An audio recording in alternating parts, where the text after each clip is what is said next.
Hello and welcome to the first episode of the Tactics Board podcast. Today we're going to be discussing the Chelsea game. We're going to be previewing that a bit, and we're going to be doing it with one of my favorite TikTokers about at the moment, one of the most reasonable people on TikTok, which is always nice. It's Mr. TBL. How are you doing, Tom?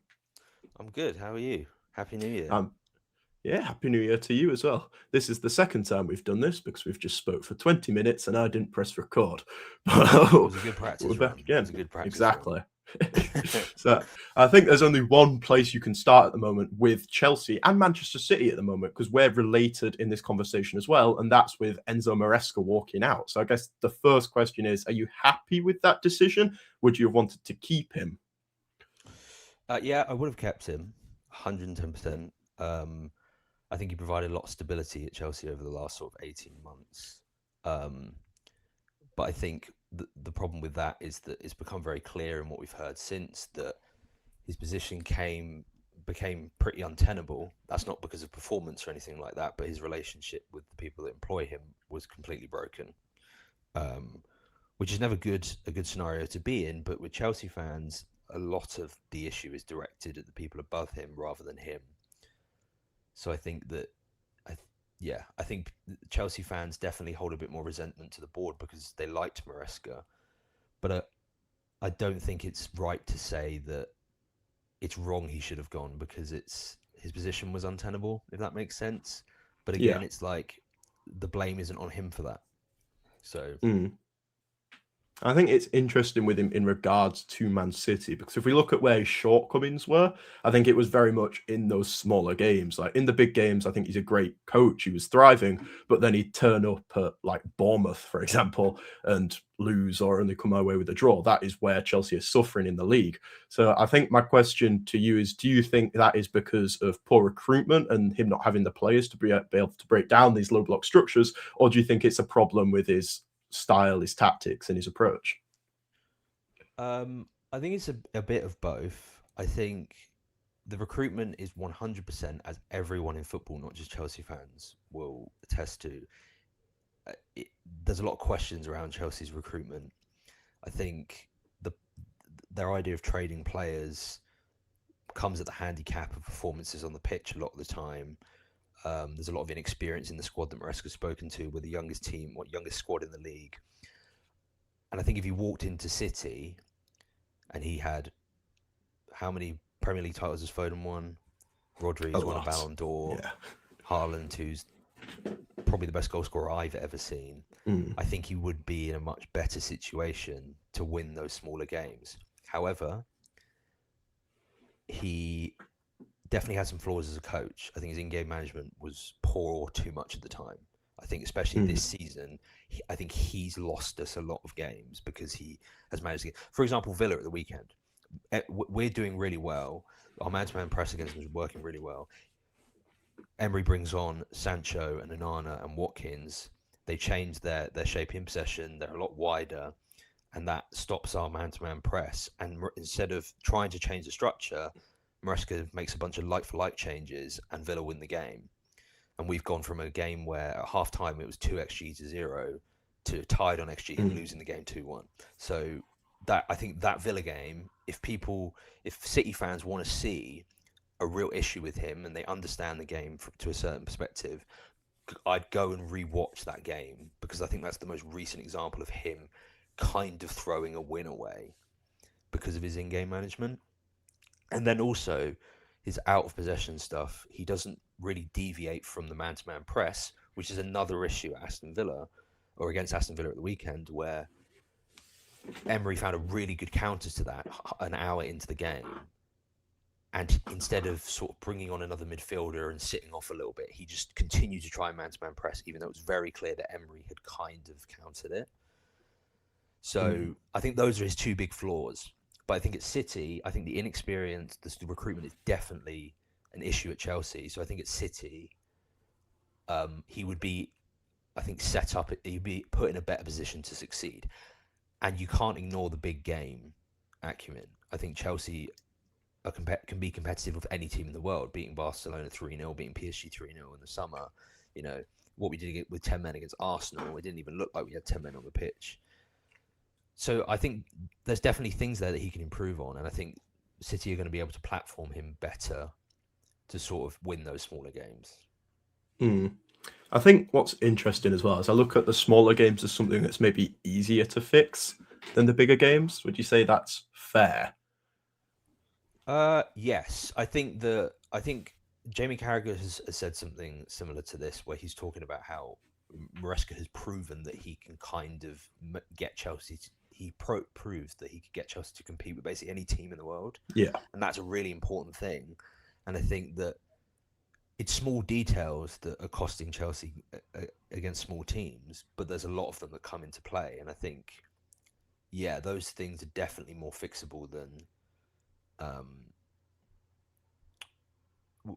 sort of fixing or being unable to win big games, yeah, the which big structural Chelsea have issues. struggled Yeah, with, especially.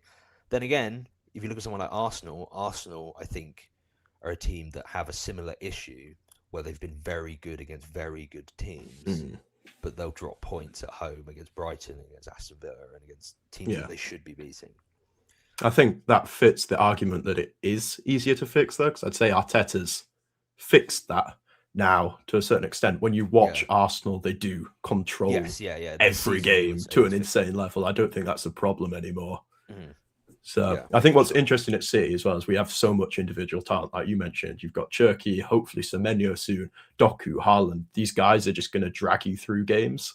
Like maybe if you're set up against the low block, you can get stuff wrong, and their individual quality and creation is going to drag you through. Like I think if we look at the Nottingham Forest game recently, I don't think Pep Guardiola got that right at all. I think we were probably second best in a lot of the game, but then you've got Ryan Cherky who's going to go and do something fantastic twice, and you're going to win. I think Maresca having that instead of having Pedro Neto is a huge factor in why I think he'd be a better fit at City than he has been at Chelsea. Yes, I think if you look at your team, I think Semenyo, who we're going to assume is joining you, Mm, even though it hasn't been confirmed yet. Semenyo, Shirky, Foden, Haaland, obviously, Doku, and then I look at probably three or four of your centre backs. I think that list of players 100% starts for Chelsea, and I think that's just a testament to City having more quality right now. Um, yeah, and it's frustrating because I look at you and I think Doku's been amazing this season, but you're going out and you're still buying Semenyo because he offers something a little yeah, bit different to Doku as a bit more of an mm, outlet. And I think that's proof that City are in a different mindset in return when it comes to their recruitment. They've seen yeah, this season that you're within 2 to 5 points of Arsenal, and you're going to bring in that proven quality. You're just going to bring in that extra man, mm, that different sort of alternate option on the left. Even though Doku has been one of your better players this season, mm-hmm, I think Chelsea don't have that relentless commitment to sort of upgrading the first 11. They just find rotation pieces and see which one has the upside. And sometimes it works with Cole Palmer, but 95% of the time, it Ben does Chambers not when he work. doesn't. Yeah. But I think as well, you could argue that maybe we don't have as much quality at the back. And you talked about Maresca's really aggressive man-to-man pressing. Does that become a problem maybe at City when you haven't got someone like Caicedo who's just going to Yeah. cover a ridiculous amount of space? Someone like Reece James and Cucurella as well, they're ridiculous athletes. And I don't think we have anyone of that nature in defence. And I think our press is bad already when it's not as Yeah. aggressive as Maresca is at Chelsea at the moment. So could you see that becoming an issue as well? Yeah, for sure. It's very dependent though because if Maresca goes there, does Pep Linders stay? Yeah. Because I think Mm. I would assume that Pep Linders has. Would you say he has a big influence on City's pressing just because of the nature of the way that Liverpool team played when he was with Klopp? Yeah. I think a lot's changed this season. I don't know how much influence he has. I think Pep's been wanting to go in this direction for a while. Yeah. I think it's more for Pep having someone that will challenge him and give him maybe a different Right. perspective at times, Yeah. rather than you do the pressing, I'll do the rest in a way. Yeah. I think with Maresca, I definitely think that he has the ability to adapt to the players that he has. I think a lot of the time, for example, when we play PSG, right, he played Reece James in midfield with Caicedo and Enzo Fernandez. Palmer was playing right wing, which I think Mm, we're going to talk about Palmer on the right yeah. wing, back in mid. and Gusto at right back. So he sometimes against certain teams he'll pack the midfield if he needs to. So yeah, I wouldn't say that if he went there he would play Rodri. He would ask Rodri or Nico Gonzalez to cover the amount of space that Caicedo does. I don't think he Mm. would do that. I think also I would assume that you would be looking for a right back in the summer, maybe, Maybe. possibly. Maybe. I think the market is so bad though at the moment. Like Right. the only option I can see that will come in and be an improvement on Nunes right now that's obtainable is Tino Livramento. And even then, Newcastle know is the only option. So you're looking at like 90 million Yeah. pounds for a player that's just not worth that. And when Nunes has been so good, I wonder if that's worth it, or you look to go and spend that money on a Bernardo Silva replacement. Look at someone like Elliot Anderson instead. I think that's probably more likely than Yeah. fixing the right back problem I that's think not the really a problem anymore. I think if you were to circle back to Maresca, I think it's been made clear that the issue that he had at Chelsea was that he wasn't getting certain players that he wanted, and that the club were prioritizing buying guys that their value is going to appreciate rather than people that are going to improve the team. If you look at Yeah. Antoine Semenyo for you, for example, you're not Mm. going to sell him on for 65 plus like you're buying him for. Mm. Like City's model, like for example, January, like a year ago, you're having a tough season. You've fallen away from Liverpool and Arsenal, and you spent a lot of money on Nico Gonzalez and other players. And I think he's looking at that, and he's looking at what he's missing at Chelsea, and he sees what Man City are doing, and he probably sees it as a no-brainer for him because he's been in the club before, he understands it, and they're known for providing him what he's not getting at Chelsea right Mm. now.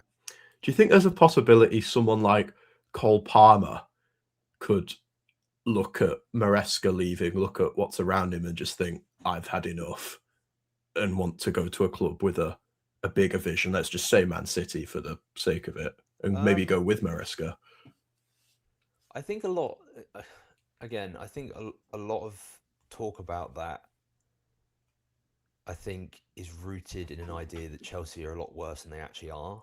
Yeah. Like I think this week has been very tough for Chelsea fans. I think because it's very symbolic. Maresca leaving, we gave him a 5-year contract. He did a lot in his first season, Mm. especially, and the first sign of adversity, he falls out with everyone and walks. And I think that the optics of it are not very good. But Chelsea is still three. We're 3 points off fourth. We're in every cup competition. Um, I think obviously it could spiral to that point, but again, it's not like we're bottom half of the league, And No. when we were 12th in the league, we signed Moises Caicedo. Moises Caicedo rejected Yeah. Liverpool for us after finishing 12th. So I think Chelsea will always be Chelsea. I won't deny that, if Man City came calling for him, he could go back. If Man United fans seem to think that he will end up there at some point, which There's I've no seen chance. him. I've seen him at parades for you, so I'm pretty sure he's a Yeah. City fan. But I don't know. I'm not too worried about that at the moment. I think a lot of that stuff gets overblown, but you never know. Yeah, Mm. I think in just regards to him being a City or United fan, I think there's way too much like emphasis placed on that. I think people when they're watching it forget like it's these guys' jobs. Like they don't yeah, really care. I feel like yeah. you probably have to fall out of fandom at the Yeah, point like of being a professional footballer. like a lot of last season because he. There's no denying he was an absolute monster under Pochettino, right? Him and Salah were easily the two best players in the league, probably that season, Yeah. right? And his output went down under Maresca. And when Mm. his output went down, especially the second half of last season, where I think he scored like 1 goal from open play in the second half of last season, I think a lot of Chelsea fans who are a little bit more pessimistic were saying, he doesn't like Maresca and all that stuff. And there was an Instagram story that went out where he reposted one of the 4 goals he scored against Everton in his first season, and he like captioned it enjoyment, and everyone thought it was saying that Maresca's taken his enjoyment away. But Mm. I think he still loves the club. Like at Yeah. the start of this season, when he hit his 2-year anniversary, he posted he had a post on Instagram where he said, 2 years at this wonderful football club, and he was always thanking the fans. He seems to have a pretty good connection with it. So yeah, you never know. Maybe I'll eat my words in the summer, but I can't imagine that if Cole Palmer's going to leave, it's going to be Gonna anytime say. soon. But yeah, Do you think Maresca platforms in well? If we just bring up the tactics board. that's a Wait good a minute. segue into the tactics. Yes. uh, do you think he platforms him well? Because if we bring Palmer here, he's been playing in this 10 role quite a lot for you recently. Yeah. Whereas me personally, I think he's better off the right kind of coming in. But would you agree with that? I think I'm not the. There's a lot of Chelsea fans that think the same things you think, which is that Yeah. he plays a lot better off the right with like a fullback overlapping him and stuff. And Mm, I don't deny that. I think he's fine either way. I know his yeah. output's gone down in the middle, but I don't think it's as simple as that. I think he's playing in the middle in a different system as well as Mm, um, just moving to the middle. But on the right, there's no denying that, in the Club World Cup final, when he was under Pochettino, having someone sort of overlapping him works. But really, what ends up happening is he just ends up in the same positions anyway. yeah. I think. And I think even last season, I did a couple of videos on this because a lot of people were talking about sort of whether he was better in that role or in the middle. And his underlying numbers didn't really change last season. He just, Jackson wasn't finishing a lot of the chances, and some of the other players that we had weren't finishing a lot of the chances, and he wasn't finishing as much as well as he was in his first season. And his numbers weren't that different. So, you know, I hear it, and I think in certain games, yes, but I think he just has to be on the pitch. Yeah. I think in regards to you saying like he ends up in the same positions anyway, bloody hell, I think that's quite interesting. I disagree with that as well because I think it's really important how you end up in those positions. When you look at someone like Florian Wirtz, for example, I think the difference between him playing off the left side and coming inside with the ball is so different to starting in those tight spaces and kind of staying there. Yeah, I'm not. I won't deny it is slightly different. I think if you looked at his heat maps from both seasons, I think there's a lot more spread across the pitch, especially Yeah. last season. Um, but I think that he has shown an ability to create in the left half space and off the left as well as on the right. I think he can cross in as like sort of an outswinger with his left foot on that side, and I think given the freedom to roam is good. I think he's had the injury this season, which hasn't helped. I think ever since he's come back, he's not looked fit at all. Mm. So yeah, it would be interesting. I think that I understand why people say that he's better off the right, but I think generally Chelsea were not as good from an attacking perspective as they were under Pochettino last season. But that came as a sort of a benefit to the defensive work. I think in Pochettino's season we conceded 64 goals in the league, and that drastically improved last season. And I think Maresca had to do that. I think even if Maresca was playing him on the right all of last season, I don't think his output would have been much different, in my opinion. Yeah. I think the thing for me, I think you want to get your best players on the ball as much as you can to influence games. And if Cole Palmer is playing off the right, you kind of, if you're in your like a set structure here or a counter-attacking situation would probably be better. But like these central passes, they're hard to find. Like they're gonna get cut off a lot more. Whereas if he's starting out wide, that's an easy ball, and then he can come inside into those positions. I feel like I feel like with him off the right, you're just going to get him into those dangerous positions at a way higher frequency just because you're getting him on the ball more. Yeah, but even if he is playing in that half space, he will still, because when he's playing in the 10 and we're playing with conventional wingers like a Neto or an Estevao out there, the fullback's not overlapping, so he'll still pull out to try and receive the ball in a wider area. I think, but you are right to a certain extent. You can deny those passes into the middle a lot of the time, and sometimes that means that you can't get off the ball. But one thing I think a lot of people not underrated about Cole Palmer, but they don't talk about Cole Palmer because they talk about a lot of his eye for a pass, his dribbling, his goal scoring, all of that stuff. Mm. Is his ability to find space in the center of the pitch is Yeah. one of the things that makes him Fantastic. like. If you look at, I think one of the main reasons Xavi Simons is struggling at Spurs is because this and Luis Diaz has spoken about this because he's just moved from the Premier League to the Bundesliga. Mm. Is that Xavi Simons doesn't have the space he had in the Bundesliga to receive in more advanced areas. But I think someone like Cole Palmer, the reason he's come from where he's barely playing, to us to being immediately being our best player and one of the best players in the league, is because he understands how to receive the ball in those pockets, and that probably a testament to your academy because you developed him. But I think even if there isn't space there, like you said, I think we can still receive. But there's a lot of really great teams at doing this. I think one of the best examples of stopping him getting the ball this season, playing against us, was Palace the first day of the season. We played Palace at home, and that was when they were playing really well. They hadn't lost in like 20 games. But like Will Hughes and Adam Wharton are so good at like denying those passes. I think we saw that as well when we couldn't get Cherky Foden the ball at all in that game. I think Kamada as well is fantastic. I think he's so underrated. They're so in sync with knowing when to step up onto players. Because they do this thing where Gahey will step up onto, like, when we were playing them, Gahey would step up onto Enzo Fernandez. And like, but then Wharton and Hughes know exactly when they need to go to a player. And it was.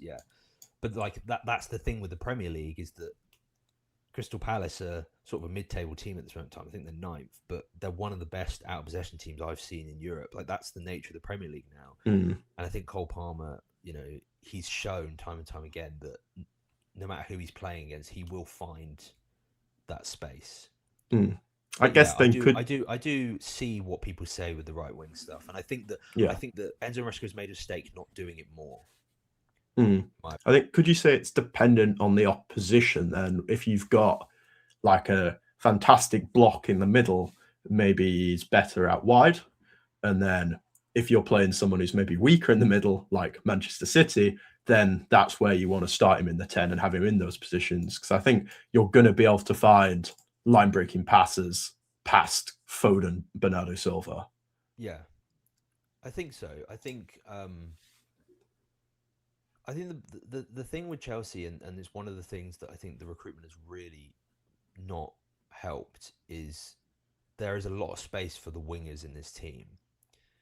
And I think that's why a lot of people want Palmer to play out there. I think that I don't think there's a position on the pitch that gets the platforming that the winger position does in this Chelsea team. Well, in Maresca's Chelsea, it might change under the next coach. But yeah, I just think that playing him out there could have benefits at times, but I think the reason why Maresca wanted the wingers to have so much space is so that they could take their man on 1v1, whereas I don't think Palmer's really like that. I think he's more of a Salah type player at times, where he'll try to create for his teammates from that wide position and play a bit narrower. He's not a guy who's going to hug the touchline, go to the bar line, cut the ball back. So yeah. Good, sorry. So how do you think Chelsea will set up in this game then? Obviously, Enzo Maresca isn't here anymore. He's gone. Do you think it'll be like an Enzo Maresca kind of style where you try and like challenge us head on? Or do you think it'll very much be, we'll let Man City have the ball and then we'll try and counterattack, exploit that space out wide with these fantastic transitional players like Garnacho, Estevao, and Cole Palmer? I definitely think that there is a chance that we might sit off a little bit more than we would, I think, if we went there with Maresca as coach. I've said this all season. I think the only coach that Maresca hadn't proved himself against in the Premier League was Guardiola. I think since he's joined, Pep is the only guy that Maresca's not really laid a glove on. In terms of the big coaches, I'd have to look down the league and think of all the games we played against every team. But I think if you look at the 2 games we played against you, I think the first game of last season where you beat us 2-0 and you won 4-1 last season, I think I look at the way we played against Arsenal, against Liverpool, against Man United, against Spurs. I think you're the team that we've struggled the most against. Yeah. And I think that might prompt a change of approach, because I think we were quite naive against you last season. I think obviously Rob Sanchez, 2024 Rob Sanchez was still around at that time.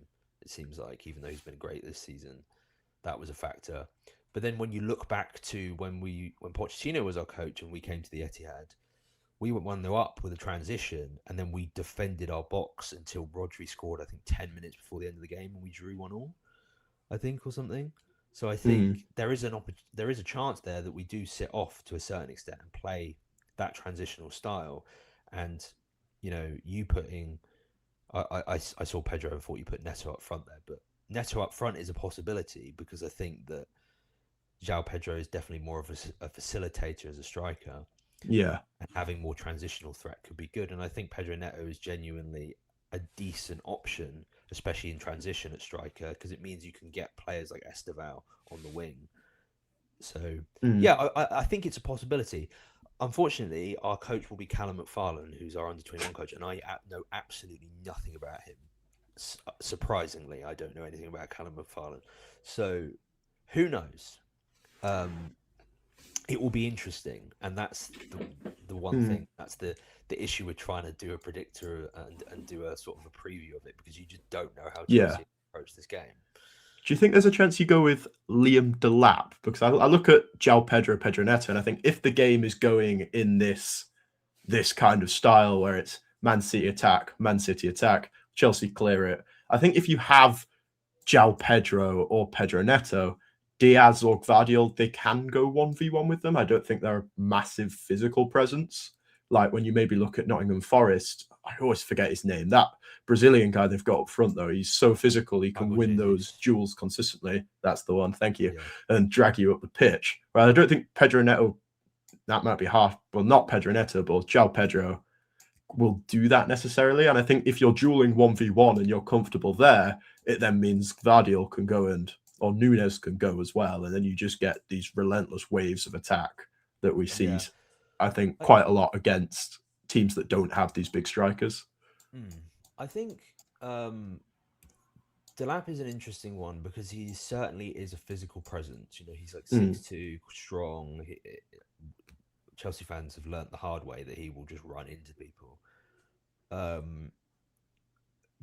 I think what he has in physicality, he doesn't really add to with his sort of intelligence in those situations. I don't think he's intelligent enough to hold the ball up despite his physicality a lot of the time. I think João Pedro is someone who's a little bit more intelligent and can make it stick.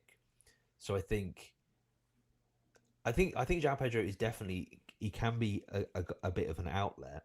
The problem with him is that he isn't a guy who's going to run channels and find space. He's going to stand in the middle of the pitch, stay within sort of 5 yards of someone like Ruben Diaz or Gvardiol, touch the ball down, try and turn and carry the ball up the pitch rather than channel.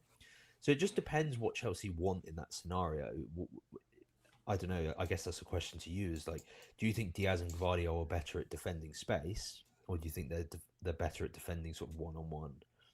I think they're better at defending space. I think this is one of our big issues, is that they're not, like when you look at Arsenal, they've got Saliba and Gabriel, who are fantastic duelers, and they can just go 1v1, 1v1, and then they can go man-to-man everywhere else on the pitch, basically, and it just allows them to dominate, whereas we don't have that. We're having to go +1 at the back on almost everyone. And then, especially against Sunderland in the first half, you then get these overloads coming really easily in the first phase of build-up, which is why our press is so bad.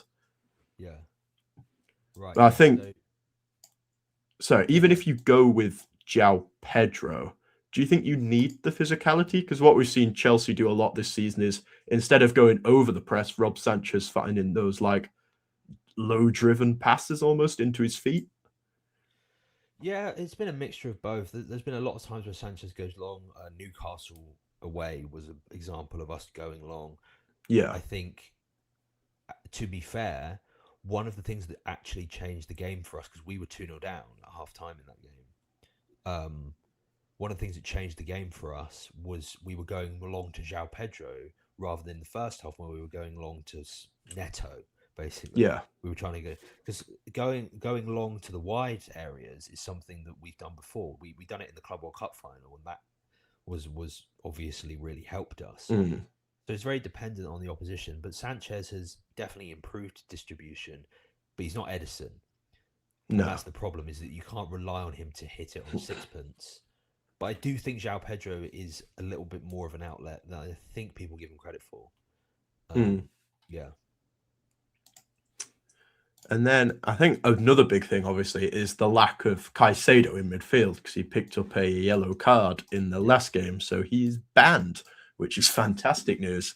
So do you think, especially if you go and try and go toe-to-toe with us, you were talking about Enzo Maresca's really aggressive man-to-man press earlier, with you leaving Caicedo so much space, do you think you'll do that without him? Because someone like Reece James, as good as he is he going to cover the space that Caicedo did? So I think this is something that could lead to Chelsea being a little bit more sat off, a little bit more reserved. Yeah. And because, as you said, Maresca maximised Caicedo's ability to close space so much so that he would be left on his own a lot of the time in the middle of the midfield with to look after an area of space that basically no other midfielder in Europe can look after. Mm. So I think when there is a possibility, there's a strong possibility here that I think Reece James might go in midfield next to someone like Andre Santos, who Enzo Maresca didn't seem to be a very big fan of, but is someone who sort of at Strasbourg, especially last season, he was a huge jeweler. He was tackling everything basically.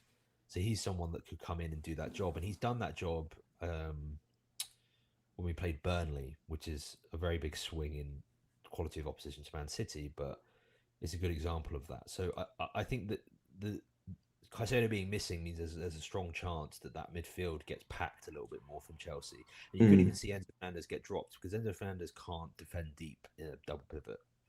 So, Right. yeah. I think if you do it as well, it's so risky because especially if Jeremy Doku plays the full 90, he had a little cameo off the bench against Sunderland. But if he does play the whole 90, he's such a good transitional threat. And you've got to try and then go man-to-man with Haaland at the back, which you'd probably think Trevor Chalobah would do. But that's a very difficult task. And then dealing with Jeremy Doku as well. I think it's so risky. It's just not worth it.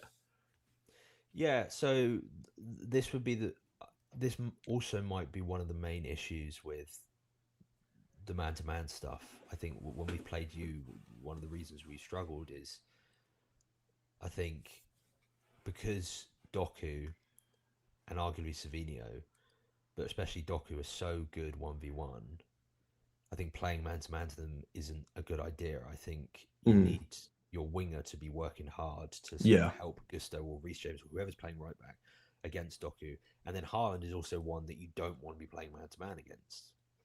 I think that Fofana and Chalobah should both be on him.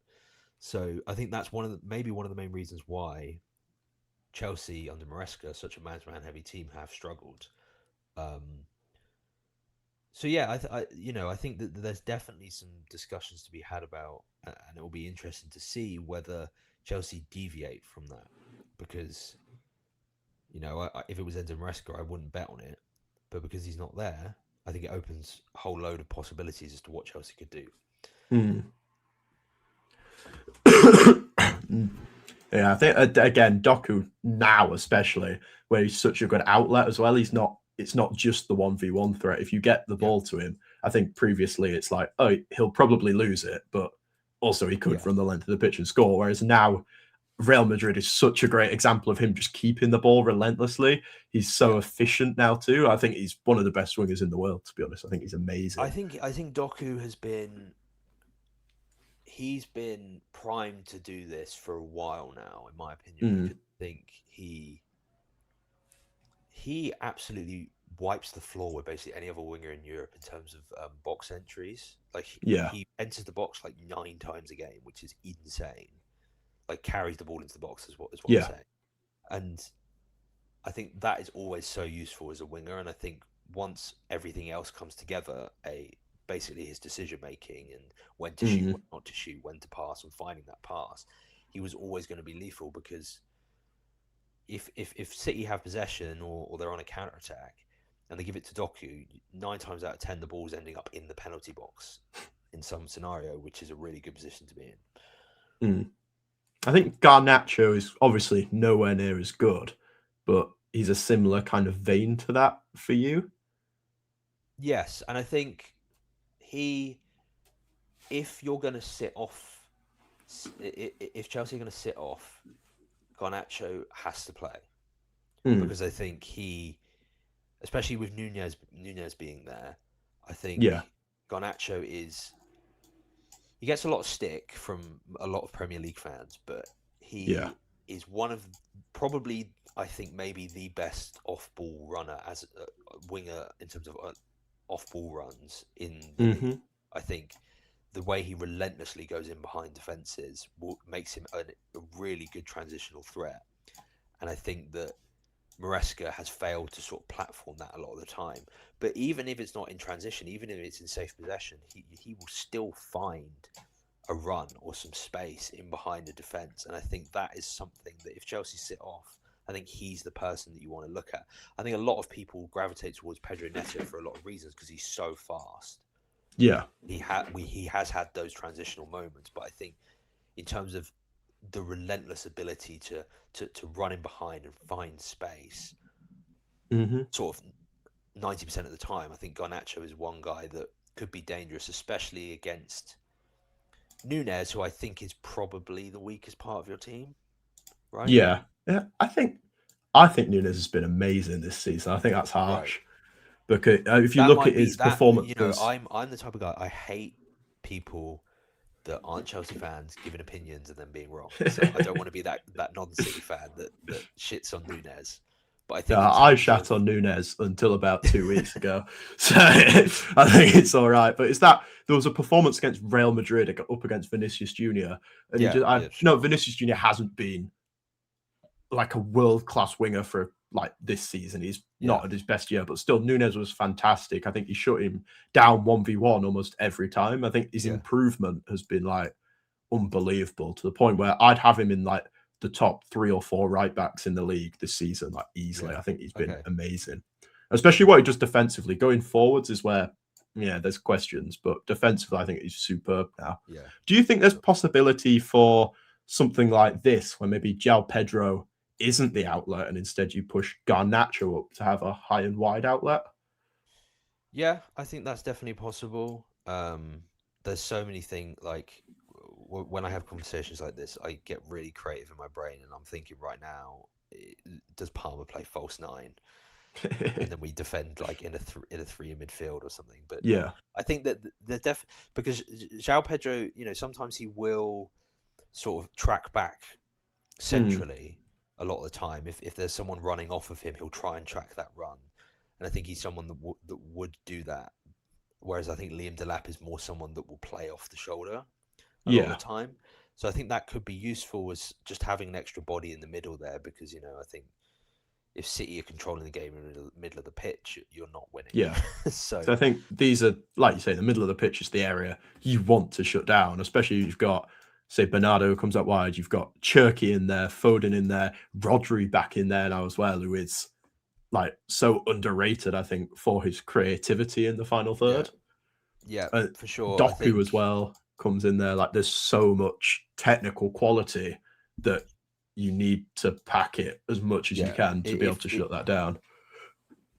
They call it zone 14, don't they? If you're allowing Foden and Cherky in those areas that you've put them in there, I think you're doing a lot wrong. So I think that that will probably be the priority for Chelsea out of possession, and probably packing that midfield is probably going to be the answer to it.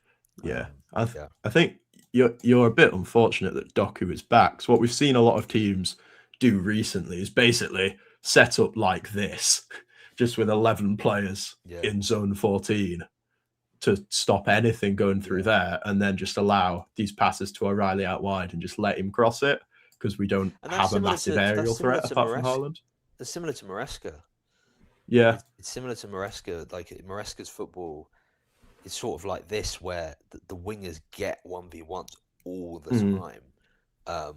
So yeah, and I think that's been, as you said, a huge reason for you sort of improving throughout the season, is that Doku sort of finally exploding, let's say, like he has this season, into the player that he should be, because he does all the right things, all the fundamentals. I think having that space there has been such a huge bonus for you. Yeah, because so since he's been this is the thing, is that what we're building a picture here of, you know, you can't let City have space out wide, you can't let City have space in the middle. Yeah. So it's just got to be an exceptional sort of out of possession performance from Chelsea, I think, a lot of the time. Yeah. Because where we have struggled recently without Doku is in games like this, where you set up like this. But now he's back. What we saw at the start of the season, when the game state was like this, is Nico O'Reilly just comes inside, Doku comes out wide, and you can't let Doku have the ball here relentlessly, because, like you mentioned earlier, he's running into the box, he's going to the byline, he's cutting it back, he's shooting, which is obviously very, very, very dangerous. I think we saw that against Sunderland as well on Thursday. When Doku came on, the game just changed completely, because they could not deal with him. I think he's amazing. He's a real, I don't know, not maverick, but he's a difference maker now. He's not just a squad player. Hello and welcome back to the Tactics Board podcast. Now we're going to do the combined 11 segment. So in goal, we've got Donnarumma or Roberto Sanchez. What are you feeling, Tom? It's going to be very hard for me to make a case for Roberto Sanchez, in my opinion. I just think Donnarumma's been very good for you this season. Obviously, he was probably the goalkeeper of 2025 with what he did with PSG. I will always, and I will use this opportunity to say that Rob Sanchez is one of the most underrated goalkeepers in the world. He's been, I think, probably one of the best keepers in the league this season. I think he's been one of our best players this season. And even in the summer, I didn't feel too bad about keeping hold of him, even though the wider opinion on him is not the same. But I have to go with Donnarumma at this moment in time. Yeah, I'd agree with that. I think it's a lot closer than people think, though. Like you say, I think Rob Sanchez is a lot better. If Rob Sanchez didn't have people give him credit him, for, if Rob Sanchez didn't make any mistakes, he would be considered an amazing goalkeeper, because he's good at everything else. That's why I think Donnarumma's like overrated almost. I think he's so, from corners, he's so bad. Like, yeah, for sure. He just comes flapping for it. And then when you compare it to Rob Sanchez is amazing at stopping set pieces. So it's, but I can't sit here and try and make a case for Sanchez at this moment in time. But to be fair, when was his last big mistake? I mean, if you count the red card against Man United as his, the problem I have with that is that Chalobah loses the header to Sesko. Yeah. Caicedo doesn't track Mbeumo's run, and Sanchez is left in a pretty shit situation. So I don't know. But there was a lot last season, but he hasn't really done any this season. Yeah. Right. I'll go right back. We've got Mateus Nunes or Malo Gusto. It depends how rigid you want to go with this, because I would put Reece James over all of them. I think that's fair. That's the thing. With the lack of Caicedo, I think we'll stick him in the middle.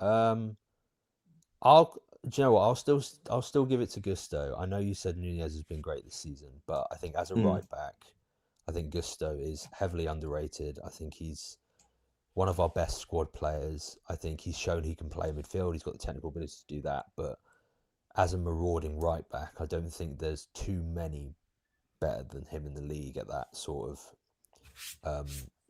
role, in my opinion. But I kind of agree with you on the Gusto point. I think he's very underrated, but I'm gonna go Nunes. I think Nunes is sort of the Rob Sanchez of right backs in a way, because I think people remember the mistakes from last season. I think this season he's been superb. He hasn't really put a foot wrong. I think for sure. There's still been like one or two, but genuinely, he's been really consistent, really good Yeah. defensively up against like Vinicius Junior. He's been superb. So I'm going to go Nunes, and we'll move on to the right centre back. We've got Diaz versus Fofana. I think that's quite a good matchup.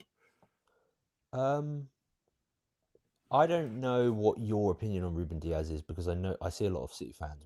Me and you have just had a conversation about Twitter, and I know you're not on it, and I know that No. a lot of people on Twitter talk a lot of nonsense, but I Mm. know there's a lot of City fans that are a bit torn on Ruben Diaz. I Yeah, will I'd say, agree. I think if it's Wesley Fofana of the last few weeks, then I think it's 100% a conversation. But I can't um, sort of overlook what Diaz has achieved in the league Yeah.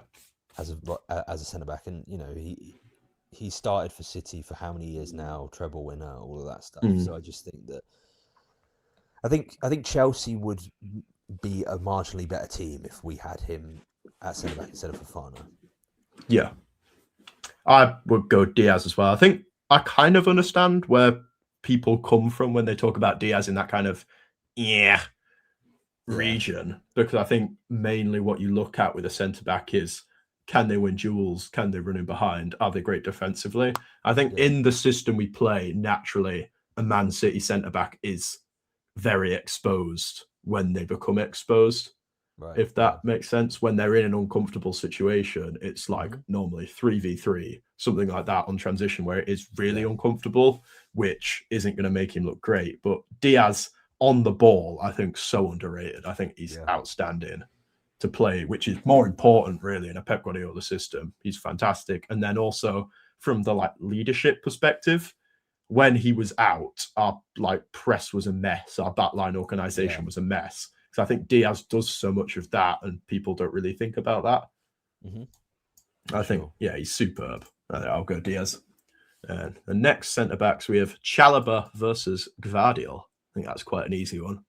Yeah, Gvardiol. I'm a lot higher on Chalobah than I think a lot of Mm, Chelsea fans are, especially online. But Gvardiol's better than him.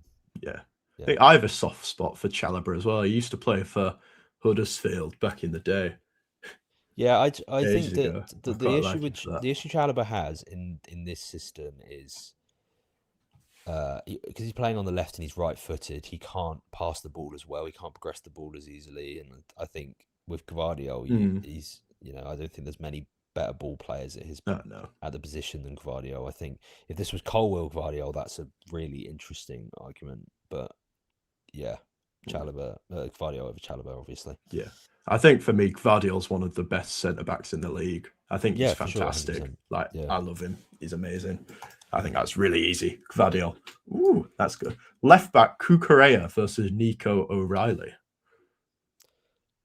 I think this is the first pretty easy one for us. Mm, I think O'Reilly's been great, and I really like him. And I think we were interested in him in the summer. I think we've been trying to get him because yeah, you know we're trying to get loads of ex-City players. But I think even though I don't think Cucurella's been good in the past few weeks, I think he's been second to Nuno Mendes for like the last year yeah, in terms of the left back position in the world. So yeah, I think Cucurella. yeah. I'd agree with that. I think Kukurea is better. I think Nico O'Reilly could be better in the future, though. Maybe he's got that 100%. Oh, I natural love Nico O'Reilly. athleticism. I think he's amazing, man. Yeah, I think I think I'd start him for England right now. I think it's Mm. close between some other guys, but yeah, I think he's great. To be honest, I'd be wary with starting him for England because I think so much of what he does that's great is facilitating Doku. I think what we've seen recently when Doku's been injured is that Nico O'Reilly isn't as impactful and he's maybe struggled in games a bit more. So I think I don't really know why, but when he's with Doku, that relationship makes him a way Yeah, better player for whatever right. reason. Yeah, we'll go into the midfield now, and we've got Bernardo Silva versus Reece James. Uh, Bernardo Silva has been incredible for you. Um, I think I'm surprised he's still there. I'm surprised he's still at you because it seems like he wants to leave every summer. Mhm. Um,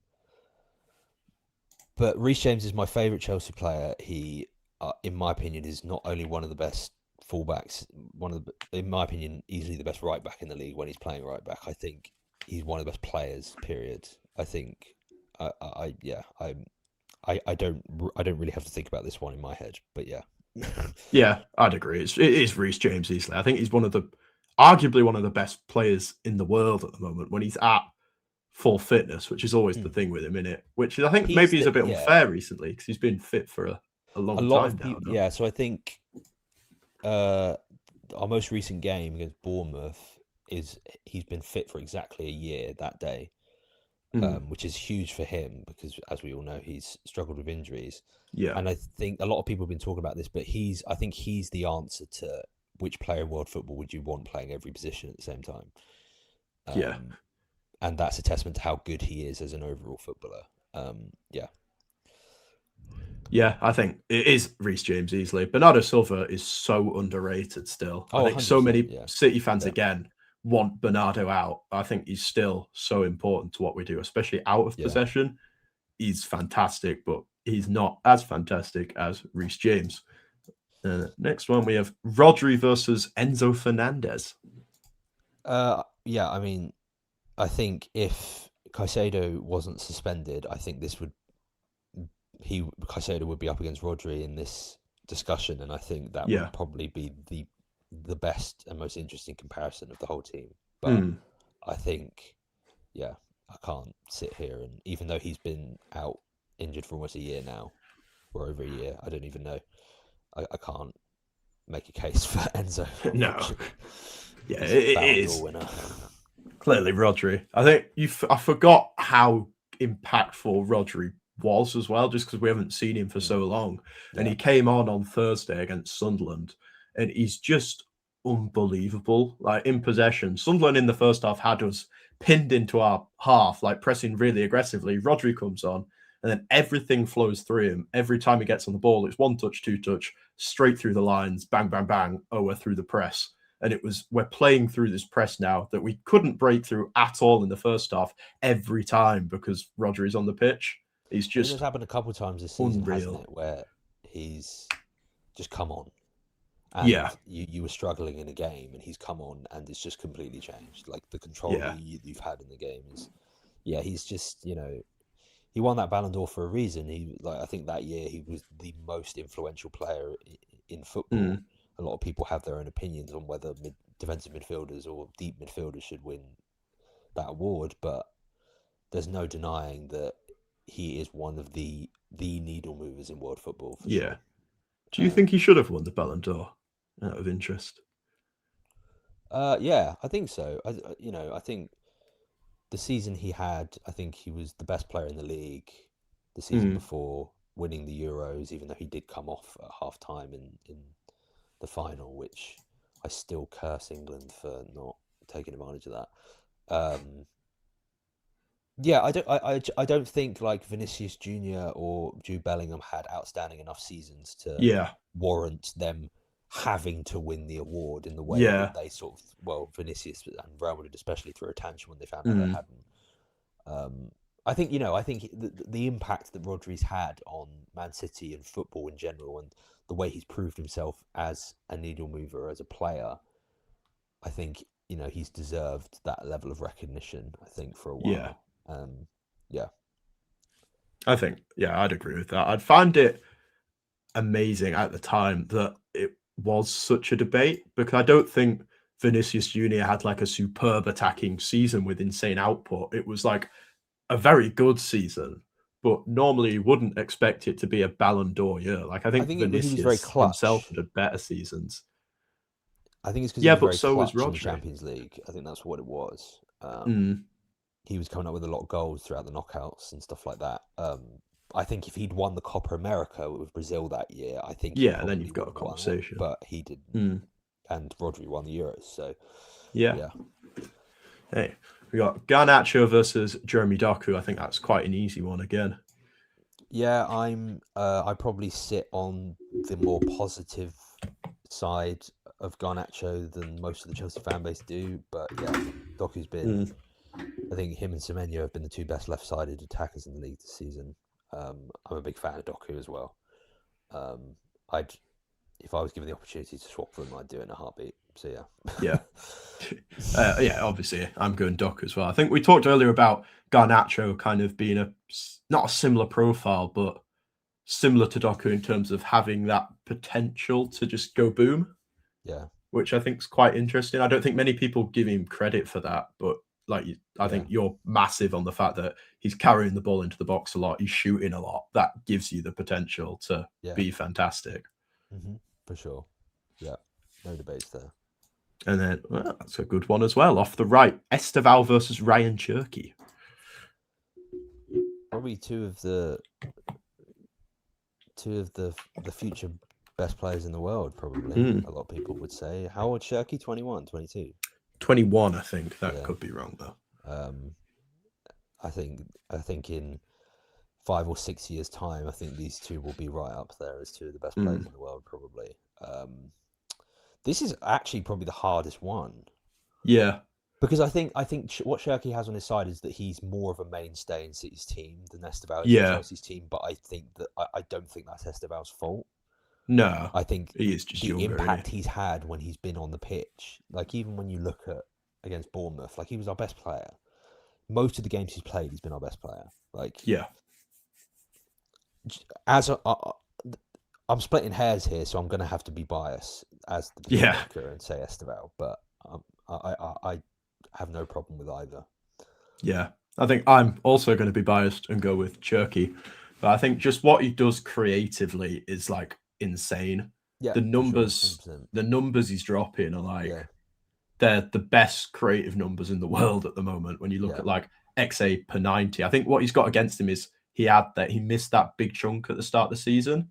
Yeah, he had that because through injury. So when you look at assists or big chances created, Bruno is top instead of Cherky. But when you change that to per 90, Cherky is top of every single one of these metrics by a country mile. I think he is just brilliant. He has that clutch factor as well. Nottingham Forest scoring the big goals in the big moments. Yeah. For me, it's Ryan Cherky.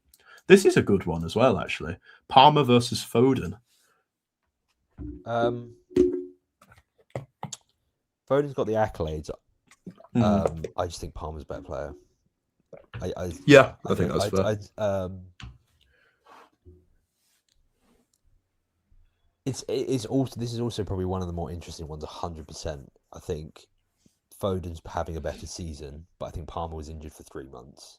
Yeah, I think Palmer's been better over the last two seasons in totality. I know Foden won a Premier League Player of the Season, I think, in 23-24.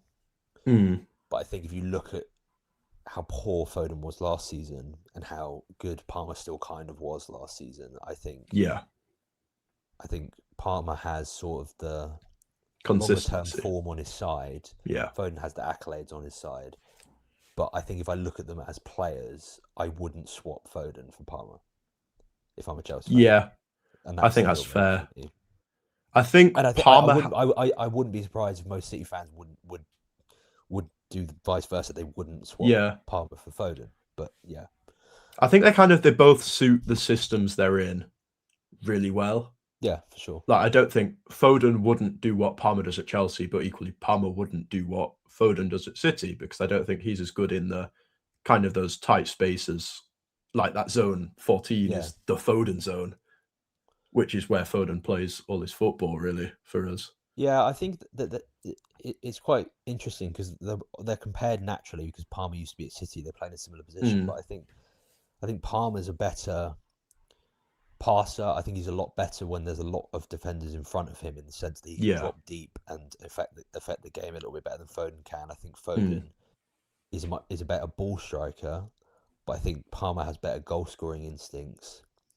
I think Foden's a better dribbler, but I think Palmer in general, I think he's a better creator. Yeah, a better chance creator. So it's interesting. Like I would be fascinated to see them play together for England. I don't think it would work in Tuchel's system, but I'd love to watch them play together because I think that they aren't the same player. I don't think they would occupy similar positions. I think it would be interesting to see how they would play with each other. But if we're talking about which one I'd rather have, I'd still stick with Cole over Foden. I think I'd probably just about agree. I think, yeah, I'll give it Palmer. I think what's really interesting with Foden there is you talked about him being a better, like maybe not as good as a creator, which is where I think Foden's misprofiled so much as this like creative 10, when for me, he's a goal scorer. I don't Yeah. think he is a creator. I think your guys like Ryan Cherky is a creator. I think Jeremy Doku's a creator, probably. I think Foden's more you're like not second striker, but kind of that player that's going to move off Erling Haaland in the box. We've seen him box crashing really effectively this season and Mhm. getting on the end of a lot of chances where maybe Haaland goes back post, Foden will read that movement and then occupy the other zone, like Marmoush did last season a lot. I think that's where Foden thrives more than being this Mm. creative.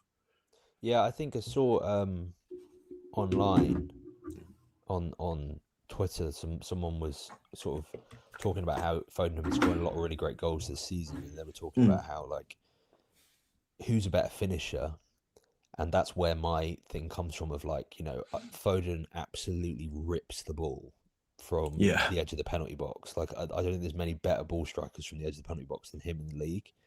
But I think Palmer has better goal scoring instincts. Like I think I'd rather have Palmer one on one with the goalkeeper, if that makes sense, Yeah. than yeah. So yeah, again, like um, I know we're not here to discredit any of them, but I wouldn't swap Palmer for Foden. I think, Yeah.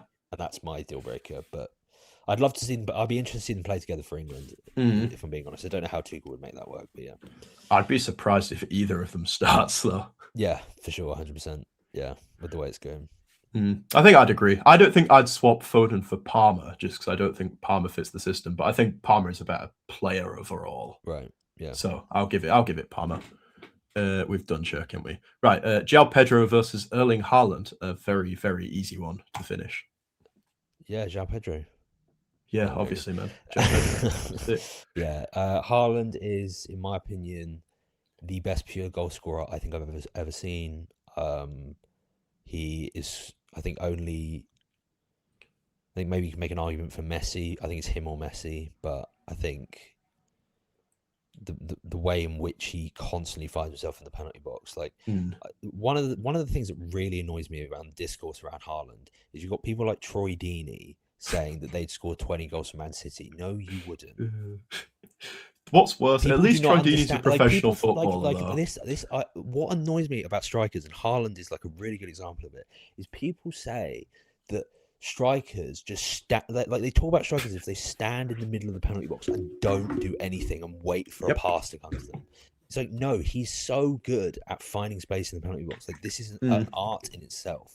Like I and think people that like is the people art. deduce his footballing ability because he's this tall, kind of clunky guy that's a bit of a battering ram of a striker that just sort of scores a lot of goals in the 6 yard box. And it's like, no, this is like what he does is the hardest thing to do in football. Mm. And he, I think yeah, Yeah, I think there was I can't remember where it was. I think it was XG Philosophy. He went on to James Olcott's podcast. He was talking yeah, about how the good strikers aren't good strikers because they're elite finishers. They're great strikers because their movement's so good. They can accumulate an insane amount of XG. hmm I think yeah. when you look at So Ugo Ekitike is a great example of it. I think last season he underperformed his XG massively, yeah, but he did. he Yeah. was creating so much, which is why Liverpool went for him, and it's why you're basically sure he'll succeed because no one's really a bad finisher or a good finisher. It varies like by so few percent that hmm you want XG accumulators rather than finishers and overperformers. Yeah, and that's where, and that's just the simple maths of it. If you just look at it, Mm, it's the if the only guy to overperform their XG quite considerably across their career is Messi, mm. and And Heung-min but Son. even when I haven't actually looked at Suns to be fair, but when It's you look literally at those when you, two, I think. Sorry. when you look at Haaland, Kane, Mbappe, Mm, Lewandowski, they all overperform 100% across their careers, but it's only by like yeah, 10%. So exactly. like if you're not getting any XG, there's no point. It's just the math. Like people can turn their nose up at it. The maths proves it. The Yeah. guys who get loads of chances are way more valuable to buy than guys that do, unless you're buying Lionel Messi. Hmm. Like it's, you know, so I think what's like fascinating to me about Haaland as well is that he's not playing in a team that suits him almost. Like what Haaland isn't a box striker, if you like. I think the first thing you said was how he finds space in the box. That's not his game where he wants to be. He'd rather be running in behind yeah, constantly into big spaces. He's a big space player, yet yeah, he's not doing that, and he's still the very best by a mile. yeah, 100%. Like I don't, I've never seen a guy score to this level as a striker.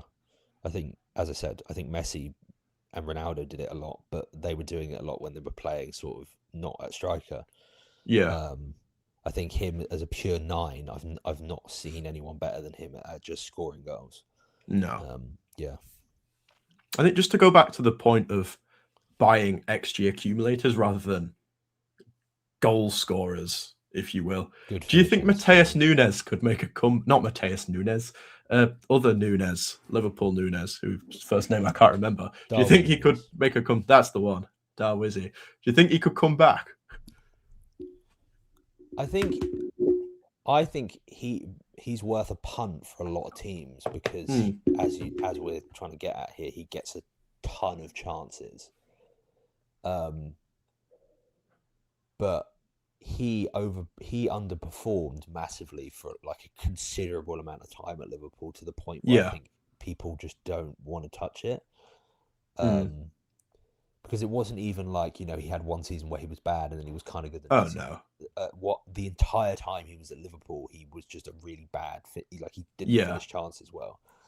So but I think teams will take a punt on him because Hmm. if he's available, for the reasons we're talking about. So Yeah. I think the argument then is before he went to Liverpool, that wasn't happening. I think we're seeing a similar thing with Savinho at the moment on a much smaller scale, and that yeah, is my kind of stance. Which is why I don't think he'd thrive in England because of you've got the media and this like image of him being awful around him. But I'd love to see Darwin Nunes maybe in the Bundesliga. yeah, for sure. Because he'll just get loads of like he'll if you can get in goal scoring positions, you'll just get so many chances in the Bundesliga. I think. Um, yeah, I don't know. When he was at Benfica, he did well in that first season, but there was a huge amount of red flags there around. Like Yeah. he was overperforming massively. It was only for one season. It was in Yeah. the same league that we've seen João Felix and Victor Gyökeres come from for insane amount of money, and then they're Mm. sort of not the same players. So I think he's an example of that I think a lot of clubs will learn from and cite when they're looking at certain players.